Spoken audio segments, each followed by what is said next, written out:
and you know, your basic strokes, 4 basic ones. These are our transitions between notes. So every note that you play is a stroke type of some kind.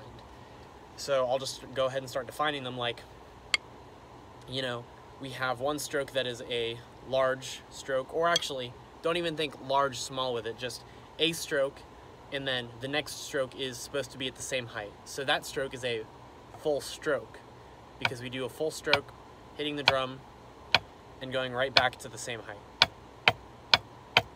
That's a full stroke.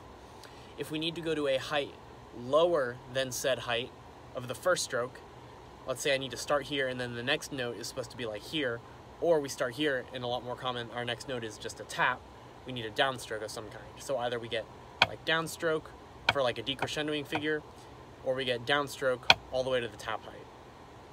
And the way we accomplish this is not by doing anything before the stroke. We don't squeeze and then hit and then stop. We let everything happen normally before the stroke, hit the drum so the note sounds exactly the same. And then once rebound starts happening, we just, instead of letting the stick move our hand, we just stop it right there where tap height would be. Or if it's our last note, you know, we end right at the set position with the slight downward angle instead of at tap position, which is parallel to the drum. We haven't quite had a video where we just break down the set position and all the angles and stuff, but just know that for now, set position is a slightly downward angle with the sticks, and a tap position is like 3 inches, which is parallel to the drum head if you set yourself upright. This is with the pads kind of around my belt. It's a little bit lower just because of the way that my arms are proportioned. I've spent a lot of time figuring out what the right height is for me, and we'll definitely help you out when we're in person of what the right height is for your keyboard or for your drum. So next, so we talked about downstroke, full strokes and downstrokes. Next, if we need to go from a lower height, let's say we're starting at a top height, we need to go next to a height like 6 inches or all the way to a 12-inch accent, we need an upstroke of some kind. So stroke, just like normal, stroke, and then we take all the rebound we can and we go like, and we pull our wrist back manually after the stroke, but we try to connect the motions so we can go to that 6-inch height or to that 12-inch height. And this is going to be the stroke that's the hardest because you actually have to do more physical work.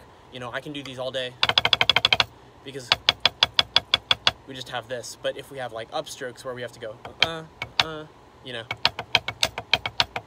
it's kind of hard to do that, you know, to use that force that we have all the way up. So to do them fast, like even, it just needs to be this wrist. So stroke, and then the next stroke is a higher stroke, then we need the upstroke. Last stroke is a tap stroke, which is just a full stroke at a tap height. Kind of misdefined. We call it tap so that we can actually identify in our full down tap up exercise and like normal accent tap stuff, because that's like the most common use for different dynamics in marching percussion. You know, we don't just do like decrescendo, crescendo all the time. We have a lot of this, you know, all this type of note stuff where we have that type of stuff, where we have accents, taps, all the stuff in between. So keep that in mind, transitions between strokes. This is already 5 minutes long, so I'm just gonna run the exercise down. You can see it on the sheets. I don't remember what tempo I set it at. I think I set 100, so I'm gonna start at 100. And we're gonna start this exercise with our sticks up and do all the strokes through, you know, all that kind of stuff. And then as we get through the exercise, you'll see it notated on the paper to start to work into a real hand transition. I put full down, tap down, so when you get to the quarter notes, it's like full, down, tap, down, because you're switching hands up, and then by the end you're playing full down, tap, up with eighth notes, which you'll notice is just the first two accented, the first two lowered, because we have full, down, tap, up type of thing. So